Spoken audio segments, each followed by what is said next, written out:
আসসালামু আলাইকুম। কেমন আছেন আপনারা সবাই? আশা করি সবাই ভালো আছেন। আলহামদুলিল্লাহ আমরা সবাই ভালো আছি। তো আজকে চলে আসলাম নতুন আরেকটি ব্লগ ভিডিও নিয়ে। আশা করি আপনাদের কাছে ভালো লাগবে। আর আজকে খেলতে গিয়েছিলাম অনেক বছর পরে, তো সেটাও আপনাদের সাথে শেয়ার করব। আশা করি আপনাদের কাছে ভালো লাগবে। আর কালকে আমি বাসায় ছিলাম না, তো সেজন্য আপনাদের সাথে আমি ভিডিওটি শেয়ার করতে পারিনি। সেটার জন্য আপনাদের কাছে আন্তরিকভাবে ক্ষমা চেয়ে নিচ্ছি। মানে সবাই ক্ষমা সুন্দর দৃষ্টিতে দেখবেন। আমি আপনাদের কাছে কালকে ভিডিওটি দিতে পারিনি সেজন্য। তো আজকে সকালবেলায় একটু ছাদে গিয়েছিলাম, আমি, আমার ছোটো মেয়ে আর আমার চাচাতো বোন।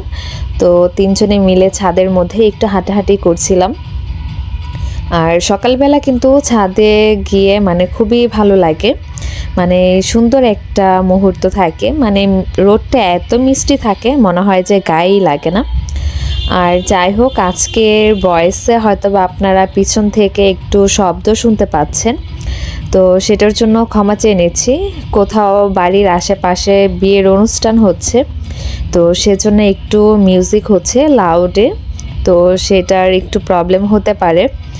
তো সকালবেলা হাঁটতে অনেক ভালো লাগছিল। আর এখনও কিন্তু দূরে তাকালে বোঝা যায় যে অনেকটাই কুয়াশা কুয়াশা আছে। তো আজকে বাতাস নেই, বাতাস খুবই কম বললেই চলে। তো রোদটা গায়ে লাগছিল যেহেতু বাতাস নেই। আর যেদিন বাতাস থাকে ওই দিন মনে হয় না যে রোদ গায়ে লাগে, ঠান্ডা লাগে বেশি। তো আমি গতবার যখন এসেছিলাম ছাদে, তো ওই দিন প্রচণ্ড বাতাস ছিল। তো সেজন্য আমি মেয়েকে ভালো মতো সোয়েটার কানটুপি পরিয়ে তারপর নিয়ে এসেছি, কারণ গতবার আমি ওকে কিছুই পরাইনি। তো এসে তো পুরোই বোকা হয়ে গিয়েছিলাম ধরতে গেলে। তো এত বাতাস ছিল, পরে আর ছাদে না থেকে আমি চলে গিয়েছিলাম। তো আজকে ভাবলাম যে আজকে পুরো সোয়েটার কানটুপি পরিয়ে তারপরে নিয়ে যাব, কারণ ঠান্ডা লাগলে কিন্তু ছাদে থাকা যায় না, বাচ্চারও ঠান্ডা লাগে। তো সেজন্য আজকে পুরো প্রস্তুতি নিয়ে এসেছি, কিন্তু আজকে ছাদে একটু বাতাস নেই। তো রোদটা ছিল, যাই হোক ভালোই হয়েছে, বাতাস নেই তো সুন্দর বেশিক্ষণ একটু সময় দিতে পেরেছি। তো ছাদে ঘোরাঘুরি করার পরে বাসায় চলে আসলাম। তো বাসায় এসে ভাবলাম যে আগে ঘরটা গুছিয়ে নেই, আগে বিছানাটা ক্লিন করি। বিছানাটা মেসি হয়ে থাকলে কিন্তু দেখতে ভালো লাগে না, নিজের কাছেও মনে হয় যে অস্থির অস্থির লাগে। তো ভাবছিলাম আগে ঝটপট করে ঘরটা গুছিয়ে এরপর নাস্তা বানাবো। আর বড় মেয়ে আজকে ছাদে যায়নি আমাদের সাথে, ও ঘরেই ঘুমিয়েছিল। তো এসে ওকে আবার ঘুম থেকে উঠালাম, ওকে ঘুম থেকে উঠে এখন ঘরটা গুছিয়ে নিচ্ছি। আর প্রতিদিনের এটা হচ্ছে আমাদের নিত্যদিনের কাজকর্ম। তো শরীর ভালো থাকলেও এগুলো করতে হবে, অসুস্থ থাকলেও কিন্তু আমাদের এগুলো করতেই হবে। তো পরিবারে থাকতে হলে সব কিছু সুন্দর করে গুছিয়ে নিতে হয়। আর এলোমেলো থাকলে কিন্তু নিজের কাছে ভালো লাগে না। আর ঘর যদি নোংরা হয়ে থাকে তখন নিজের কাছেও কিন্তু মনে হয় যে কেমন যেন অস্থির অস্থির ভাব। তো আমার ক্ষেত্রে এই বিষয়টা হয়। তো যদি ঘর এলোমেলো থাকে তখন নিজের কাছে কেমন যেন কি যেন বিরক্তিকর ভাব লাগে, কোনো কিছুতেই নিজেকে শান্তি দিতে পারি না। তো যখন ঘরটার ক্লিন থাকে, পরিষ্কার থাকে, তখন নিজের কাছেও হালকা মনে হয় আর ভালো লাগে। তো যাই হোক, আমি এই ফাঁকে কিন্তু ঘরটার পুরোই ক্লিন করে ফেলেছি সবগুলো। তো আমি জাস্ট আপনাদের সাথে একটাই শেয়ার করলাম। তো আমরা এই ঘরেই একসাথে সবাই ঘুমাই। তো দুপুরে রান্নার জন্য চলে এসেছিলাম। তো আজকে লাল শাক ভাজি করব।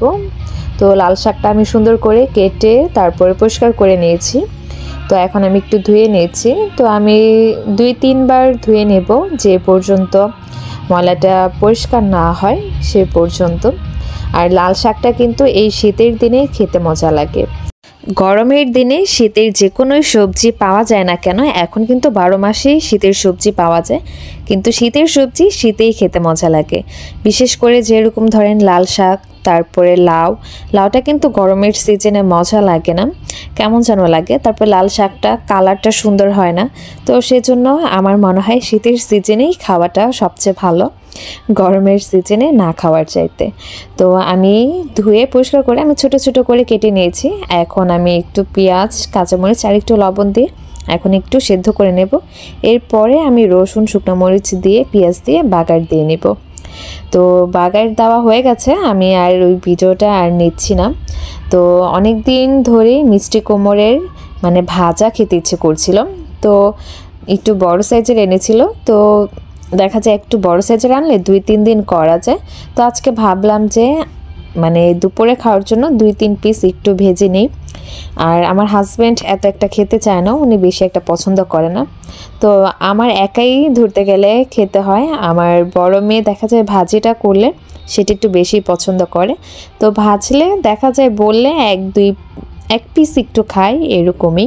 তো আমার মিষ্টি কুমড়টাও কিন্তু ভাজা হয়ে গেছে। তো আর বাকি রান্নাগুলো আপনাদের সাথে আর শেয়ার করছি না। তো দুপুরে ঝটপট করে খাওয়া দাওয়া করে বেরিয়ে পড়লাম খেলার উদ্দেশ্যে। তো হঠাৎ করেই চাস্তো বোন বলছিল যে চলো বিকেলবেলা আজকে খেলতে যাব। তো এটা হচ্ছে আমার স্কুল, আমি এখন যে বাসায় থাকি ওই বাসা থেকেই আমার বাসার পরেই হচ্ছে এই স্কুলটা, মানে পাশাপাশি যেহেতু ছিল তো চলে এসেছি স্কুলের মাঠে।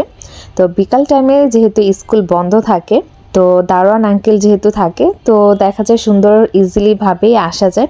আর এ জায়গায় প্রতিদিন মানে বাচ্চারা খেলা করে, ছেলেরা। আপনাদেরকে এর আগের ভিডিওতে আমি হয়তো দেখিয়েছিলাম, রাত হলেই খেলা করে। তো এই টাইমে যেহেতু কেউ ছিল না, তো এই সুযোগে আমরাই চলে গেলাম খেলার জন্য।